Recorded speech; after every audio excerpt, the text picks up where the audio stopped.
Président de l'Assemblée nationale, Richard Ferrand, va à Créteil faire une conférence devant des étudiants de droit. Il devait y aller avec le président Larcher, le président du Sénat. Il y va seul, c'est-à-dire qu'il continue à bouder. Est-ce que, mais c'est pas une bouderie. Est-ce que les deux assemblées peuvent se permettre de ne plus parler? D'abord, il n'y a pas de bouderie. D'abord, non, mais attendez, Richard Ferrand. Alors qu'est-ce qu'il y a? Il n'y a pas de bouderie.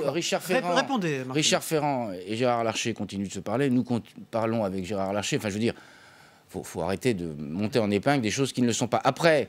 Les propos sont forts quand même, monsieur le ministre. Attendez. Après, on peut ne pas être en accord. On a le droit de ne pas être en accord, même avec le Sénat. Il n'y a pas de vache sacrée dans la République. Parce que si on dit que l'Élysée, Matignon ne sont pas des vaches sacrées, personne n'est une vache sacrée. Donc on a le droit aussi d'avoir des controverses. On peut aussi avoir des moments qui sont plus éruptifs. Mais en même temps, je connais bien Richard Ferrand, je connais le président Larcher. Je sais qu'ils sont tous les deux avec le souci qu'on fasse avancer les choses. Et on est dans une période de crise qui est assez lourde. D'une période de crise dont il faut qu'on essaie de sortir collectivement, quelles que soient nos différences politiques, sans instrumentaliser les uns et les autres, sans nouer des querelles inutiles.